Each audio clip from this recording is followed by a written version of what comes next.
दुनिया के हर कोने में आज किसी न किसी रूप में भारतीयों के द्वारा या भारत के प्रति अपार प्रेम रखने वालों के द्वारा विश्व के हर कोने में यह हमारा तिरंगा आन बान शान के साथ लहरा रहा है। प्रधानमंत्री नरेंद्र मोदी ऐतिहासिक लाल किले की प्राचीर से पीएम मोदी अब तक 11 बार देश को संबोधित कर चुके हैं। प्रधानमंत्री नरेंद्र मोदी का अब तक का संबोधन सिर्फ सरकार की उपलब्धियों तक ही सीमित नहीं रहा है।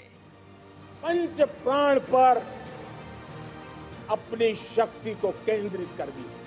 तो पहला प्राण विकसित भारत, दूसरा प्राण हमें गुलामी की छोटी चीज भी कहीं नजर आती है, हमें उससे मुक्ति पानी ही होगी। तीसरी प्राण शक्ति हमें हमारी विरासत पर गर्व होना चाहिए। चौथा प्राण एकता और एकजुटता, और पांचवा प्राण नागरिकों का कर्तव्य। अपने संबोधनों में पीएम मोदी ने जहां आतंकवाद और परिवारवाद पर निशाना साधा है, तो वहीं ग्रामीण भारत की सुध लेते हुए किसानों के लिए भी कई ऐलान किए हैं। अमृतकाल के लिए एक और अनिवार्यता है, और वो है जय अनुसंधान। जय जवान, जय किसान, जय विज्ञान, जय अनुसंधान।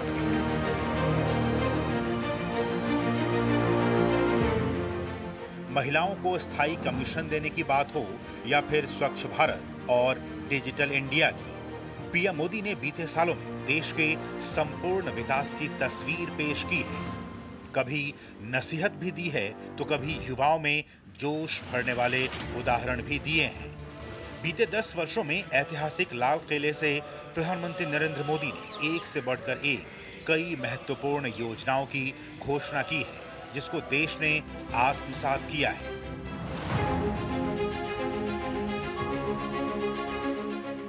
साल 2014 से अब तक की बात की जाए तो नरेंद्र मोदी जब पहली बार साल 2014 में देश के प्रधानमंत्री बने, तो उसी साल 15 अगस्त को लाल किले की प्राचीर से उन्होंने प्रधानमंत्री जन धन योजना शुरू करने की घोषणा की थी। इस मौके पर उन्होंने कहा था कि इस योजना के माध्यम से हम देश के गरीब से गरीब लोगों को बैंक अकाउंट की सुविधा से जोड़ना चाहते हैं। प्रधानमंत्री जन धन योजना के माध्यम से हम देश के गरीब से गरीब लोगों को बैंक अकाउंट की सुविधा से जोड़ना चाहते हैं। आज करोड़ों परिवार हैं जिसके पास मोबाइल फोन तो है, लेकिन बैंक अकाउंट नहीं है। यह स्थिति हमें बदलनी है। देश की आर्थिक संसाधन गरीब के काम आए, इसकी शुरुआत यहीं से होती है। यही तो है जो खिड़की खोलता है। और इसलिए प्रधानमंत्री जन धन योजना के तहत जो अकाउंट खोलेगा उसको डेबिट कार्ड दिया जाएगा, और डेबिट कार्ड के साथ हर गरीब परिवार को 1 लाख रुपया का बीमा सुनिश्चित कर दिया जाएगा, ताकि उसके जीवन में कोई संकट आया तो उसके परिवारजनों को 1 लाख रुपए का बीमा मिल सकता है।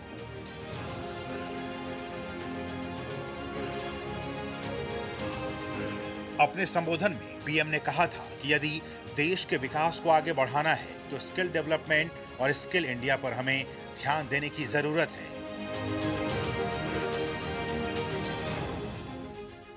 आज दुनिया को स्किल्ड वर्कफोर्स की जरूरत है। आज भारत को भी स्किल्ड वर्कफोर्स की जरूरत है। कभी कभार हम अच्छा ड्राइवर ढूंढते हैं, नहीं मिलता है। प्लम्बर ढूंढते हैं, नहीं मिलता है। अच्छा कुक चाहिए, नहीं मिलता है। नौजवान है, बेरोजगार है, लेकिन हमें चाहिए वैसा नौजवान मिलता नहीं। देश को विकास के लिए और आगे बढ़ाना है तो स्किल डेवलपमेंट ये हमारा मिशन है। और स्किल इंडिया हिंदुस्तान के कोटि नौजवानों को स्किल हुनर सीखें, उसके लिए पूरे देश में जान और घिसी पिटी व्यवस्थाओं से नहीं, उनको वो स्किल मिले जो उन्हें आधुनिक भारत बनाने में काम आए। वो दुनिया के किसी भी देश में जाएं तो उनके हुनर की सराहना हो।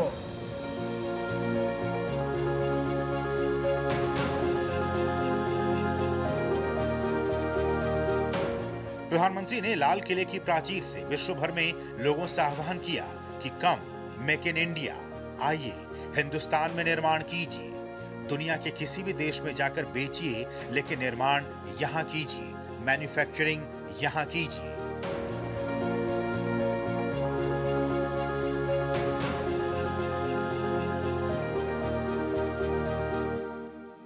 मैं विश्व को आह्वान करता हूं, विश्व में पहुंचे हुए भारतवासियों को भी आह्वान करता हूं। आज अगर हमें नौजवानों को ज्यादा से ज्यादा रोजगार देना है तो हमें मैन्युफैक्चरिंग सेक्टर को बढ़ावा देना पड़ेगा। इंपोर्ट एक्सपोर्ट की जो स्थिति है उसको संतुलन पैदा करना हो तो हमें मैन्युफैक्चरिंग सेक्टर पर बल देना होगा। हमारे नौजवानों की जो वीजा है, सामर्थ्य है, उसको अगर काम में लाना है तो हमें मैन्युफैक्चरिंग की ओर जाना पड़ेगा। और इसके लिए हिंदुस्तान की भी पूरी ताकत लगे, लेकिन विश्व की शक्तियों को भी हम निमंत्रण देते हैं। और इसलिए मैं आज लाल किले की प्राचीर से विश्व भर में लोगों से कहना चाहता हूं, कम मेक इन इंडिया, आइए हिंदुस्तान में निर्माण कीजिए। दुनिया के किसी भी देश में जाकर के बेचिए, लेकिन निर्माण यहां कीजिए, मैन्युफैक्चर यहां कीजिए।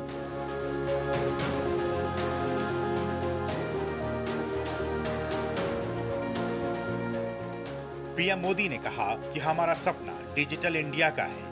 उन्होंने कहा कि जब मैं डिजिटल इंडिया कहता हूं तब ये बड़े लोगों की बात नहीं है, ये गरीबों के लिए है।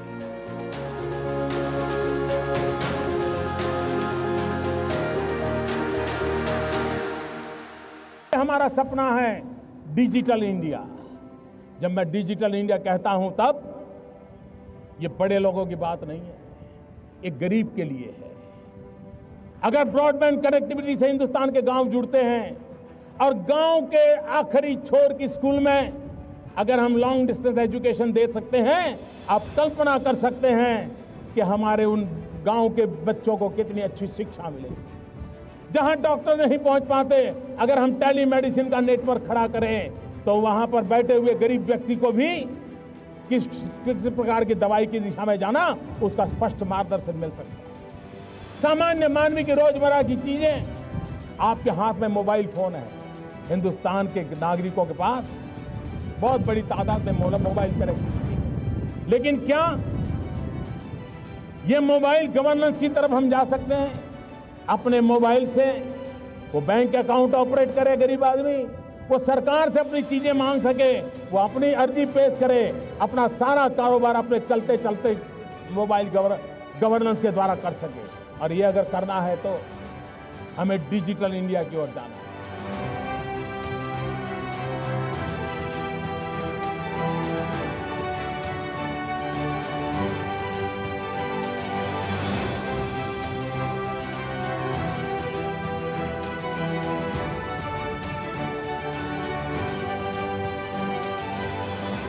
पीएम मोदी ने कहा कि मैं गरीब परिवार से आता हूं, मैंने गरीबी देखी है और गरीब को इज्जत मिले, इसकी शुरुआत यहीं से होती है। इसलिए स्वच्छ भारत का अभियान मुझे शुरू करना है।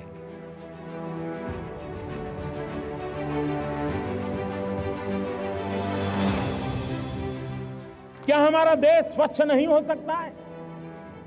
अगर 125 करोड़ देशवासी तय कर लें कि मैं कभी गंदगी नहीं करूंगा, तो दुनिया की कौन सी ताकत है जो हमारे शहर गांव को आकर के गंदा कर सके?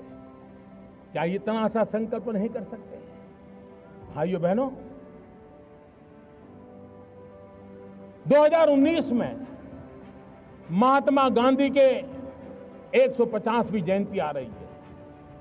महात्मा गांधी की 150वीं जयंती हम कैसे मनाएं?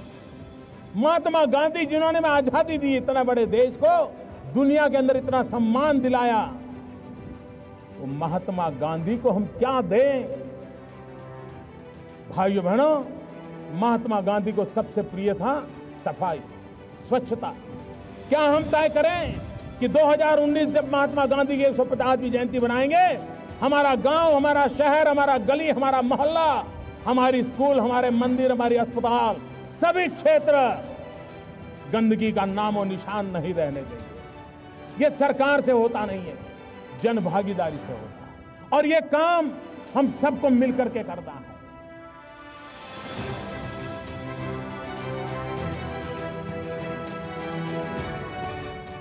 साल 2015 में लाल किले की प्राचीर से देश को संबोधित करते हुए पीएम मोदी ने प्रधानमंत्री सुरक्षा बीमा योजना, अटल पेंशन योजना और जीवन ज्योति योजना की बात कही थी। उन्होंने कहा था कि हमारे देश में करोड़ों करोड़ों लोग ऐसे हैं जिनको सुरक्षा का कवच नहीं है।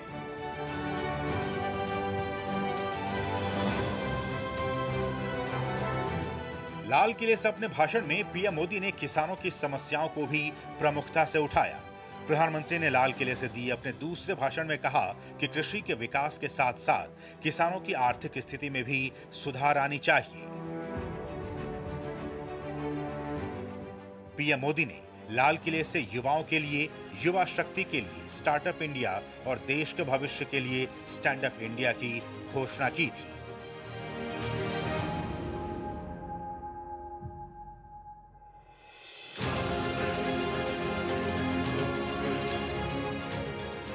लाल किले की प्राचीर से देश को संबोधित करते हुए पीएम मोदी ने जम्मू कश्मीर को लेकर एक बहुत ही महत्वपूर्ण बात कही थी।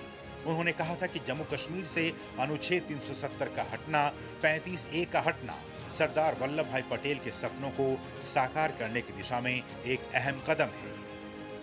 अनुच्छेद 370, 35A, आर्टिकल 370 और 35A, क्या कारण था? इस सरकार की पहचान है, हम समस्याओं के टालते भी नहीं हैं, हम समस्याओं को टालते भी नहीं हैं और न ही हम समस्याओं को पालते हैं। अब समस्याओं को टालने का भी वक्त नहीं है, अब समस्याओं को पालने का भी वक्त नहीं है। जो काम पिछले 70 साल में नहीं हुआ, नई सरकार बनने के बाद 70 दिन के भीतर भीतर आर्टिकल 370 और 35A को हटाने का काम भारत की दोनों सदनों ने, राज्यसभा और लोकसभा ने 2/3 बहुमत से पारित कर दिया।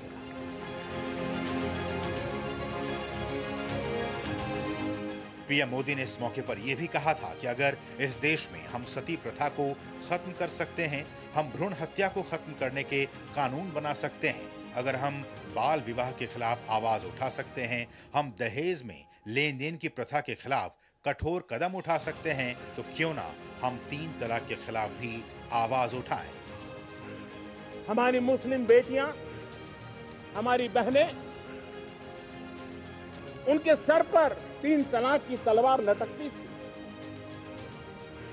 वो डरी हुई जिंदगी जीती थी।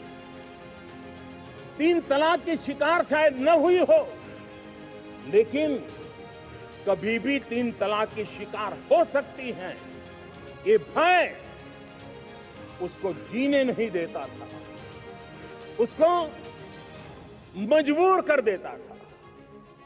दुनिया के कई देश, इस्लामिक देश, उन्होंने भी इस कुप्रथा को हमसे बहुत पहले खत्म कर दिया, लेकिन किसी न किसी कारण से हमारी मुस्लिम माताओं बहनों को हक देने में हम हिचकिचाते थे।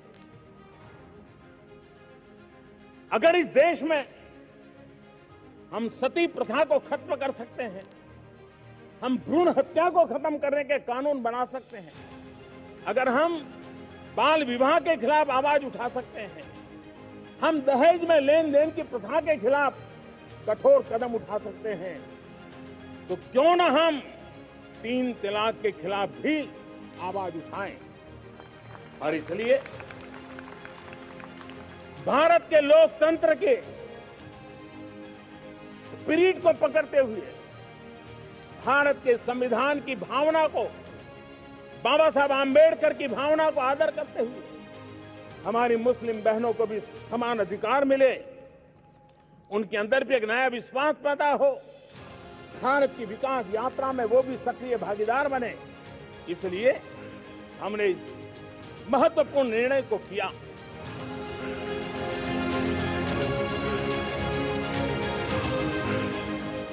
साल 2020 में लाल किले की प्राचीर से देश को संबोधित करते हुए पीएम ने वोकल फॉर लोकल की बात कही थी। उन्होंने कहा था कि आजादी के 75 साल के पर्व की ओर जब कदम रख रहे हैं, तब वोकल फॉर लोकल जीवन मंत्र बन जाए और हम मिलकर भारत की उस ताकत को बढ़ावा दें।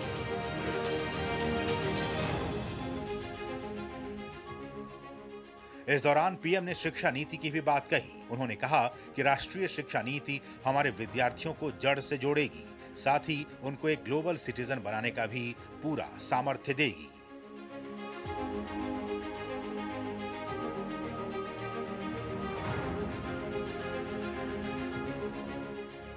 इस दौरान पीएम ने गांव के विकास को समर्पित स्वामित्व योजना की बात कही। उन्होंने कहा कि अब गांव-गांव में हर एक घर की हर जमीन की ड्रोन के जरिए मैपिंग हो रही है।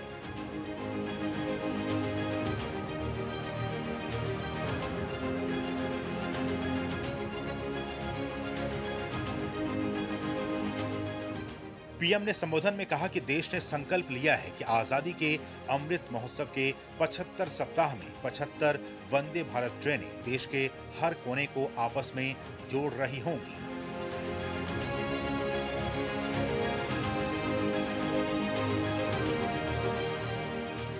साल 2022 में लाल किले की प्राचीर से देशवासियों को संबोधित करते हुए पीएम ने पंच प्रण का जिक्र किया था। उन्होंने कहा था कि आने वाले 25 साल के लिए हमें पंच प्रण पर अपनी शक्ति केंद्रित करनी होगी। बीते साल यानी 2023 में 77वें स्वतंत्रता दिवस के मौके पर नई दिल्ली के ऐतिहासिक लाल किले की प्राचीर से राष्ट्र को संबोधित करते हुए प्रधानमंत्री ने कहा कि जब दुनिया जलवायु संकट से जूझ रही है तो हमने रास्ता दिखाया है और पर्यावरण के लिए जीवन शैली यानी मिशन लाइफ पहल की शुरुआत की है। हमने क्लाइमेट को लेकर के दुनिया जो संकट से जूझ रही है, हमने रास्ता दिखाया है। लाइफ मिशन लॉन्च किया है, लाइफस्टाइल फॉर एनवायरनमेंट।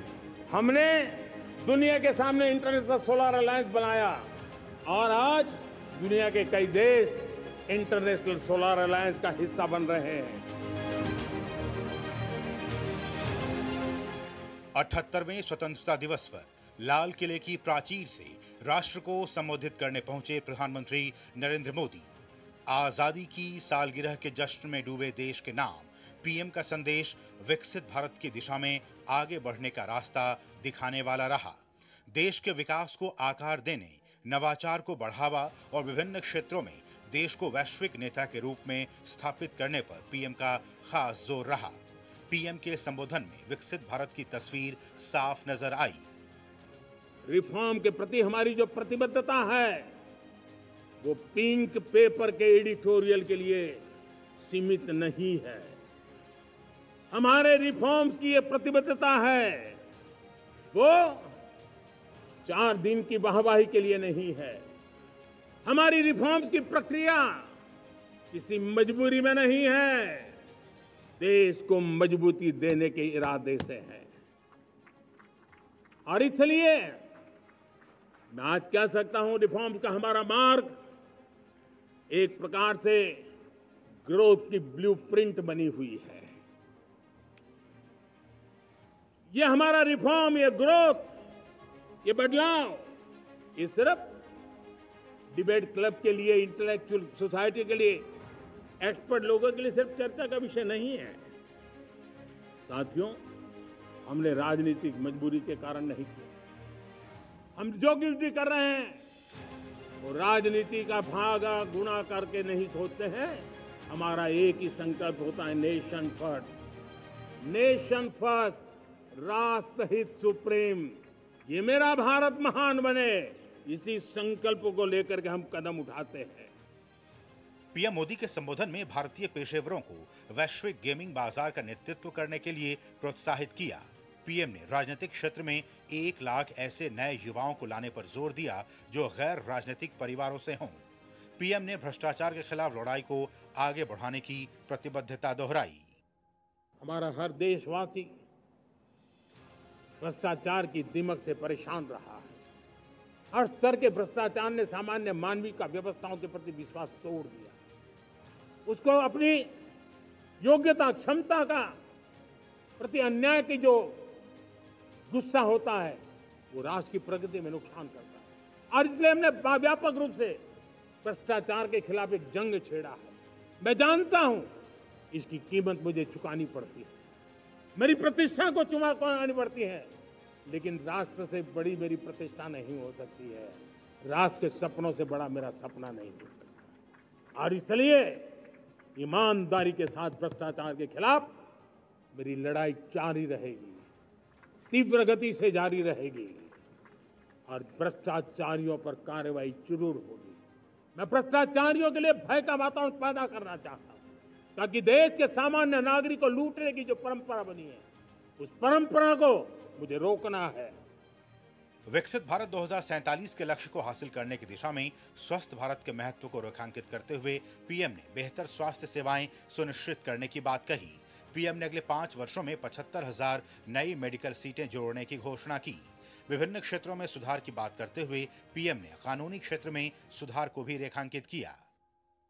जिस सिविल कोड को हम लेकर के जी रहे हैं वो सिविल कोड सचमुच में तो एक प्रकार का कम्युनल सिविल कोड है, भेदभाव करने वाला सिविल कोड है। ऐसे सिविल कोड से जब संविधान के 75 वर्ष मना रहे हैं और संविधान की भावना भी जो हमें कहती है करने के लिए, देश की सुप्रीम कोर्ट भी हमें कहती है करने के लिए, और तब जो संविधान निर्माताओं का सपना था उस सपने को पूरा करना हम सबका दायित्व है। और मैं मानता हूं इस गंभीर विषय पर देश में चर्चा हो, व्यापक चर्चा हो, हर कोई अपने विचारों को लेकर के आए और उन कानूनों को जो कानून धर्म के आधार पर देश को बांटते हैं, जो ऊंच नीच का कारण बन जाते हैं, ऐसे कानूनों को आधुनिक समाज में कोई स्थान नहीं हो सकता है। और इसलिए मैं तो कहूंगा अब समय की मांग है कि देश में एक सेकुलर सिविल कोड हो। हमने कम्युनल सिविल कोड में 75 साल बिताए हैं, अब हमें सेक्युलर सिविल कोड की तरफ जाना होगा और तब जाकर के देश में धर्म के आधार पर जो भेदभाव हो रहे हैं, सामान्य नागरिक को जो दूरी महसूस होती है उससे हमें मुक्ति मिलेगी। प्रधानमंत्री के संबोधन में भविष्य के भारत का खाका था तो महिलाओं पर अत्याचार जैसी चुनौतियों से निपटने की जरूरत पर भी जोर दिया गया। पीएम ने बांग्लादेश में रह रहे हिंदुओं और अन्य अल्पसंख्यकों की सुरक्षा पर भी चिंता जताई। मैं आशा करता हूं कि वहां पर हालात जल्द ही सामान्य होंगे। खास करके 140 करोड़ देशवासियों की चिंता कि वहां हिंदू, वहां के अल्पसंख्यक, उस समुदाय की सुरक्षा सुनिश्चित हो। भारत हमेशा चाहता है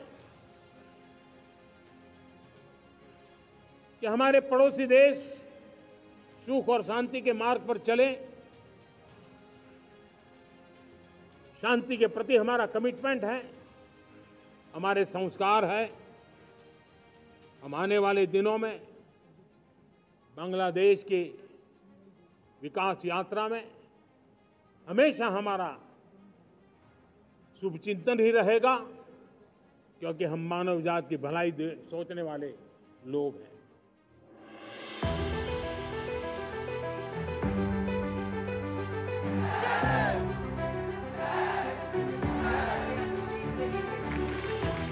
उम्मीद की जानी चाहिए कि प्रधानमंत्री नरेंद्र मोदी के नेतृत्व में भारत भविष्य के भारत, एक विकसित भारत की तरफ यूं ही आगे बढ़ता रहेगा और वैश्विक मंच पर एक बार फिर से अपनी छाप छोड़ने में यूं ही कामयाब होता रहेगा।